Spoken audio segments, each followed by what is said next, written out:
મિત્રો આપ જોઈ રહ્યા છો વછરાજ દાદા બેટ જતા લોકોને અત્યારે અહીં મેળો ભરાતો હોય છે અને ઘણા બધા લોકો એની મુલાકાત લેતા હોય છે, ચાલતા પણ જતા હોય છે। અહીંથી કોડધા જે અભયારણ્ય છે ત્યાંથી 13 કિલોમીટર જેવું અંતરે મંદિર વછરાજ બેટ આવેલું છે રણની વચ્ચે અને ખરેખર એકવાર દર્શન કર્યા જેવું ત્યાં હોય છે, દર્શનનો લાહવો છે।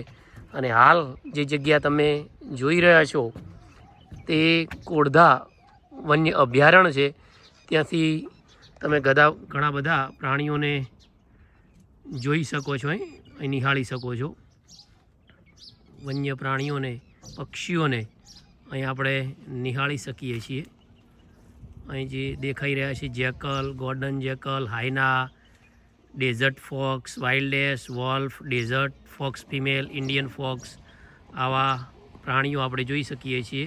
તથા પક્ષીઓમાં આ મુજબના પક્ષીઓ પણ આપણે જોઈ શકીએ છીએ। અહીં એક જોવાલાયક પર્યટન સ્થળ સરકાર દ્વારા બનાવવામાં આવેલું છે અને એક અદ્ભુત નજારો જે અહીં આપણે જોઈ શકીએ છીએ। અહીં ઉપર નીચેથી ચડવાનું હોય છે, સીડી ઉપરથી ચડી અને આપણે આ એનો નજારો એ જોઈ શકીએ છીએ। આગળ જે છે એ રણ દેખાય છે, અહીં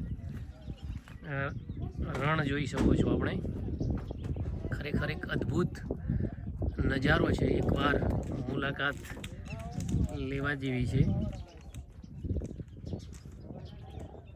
મિત્રો અવશ્ય એકવાર પધારો અને મુલાકાત લો। ખરેખર અદ્ભુત દ્રશ્ય અહીં જોઈ રહ્યા છો। સામે પવનચક્કીઓ પણ દેખાય છે।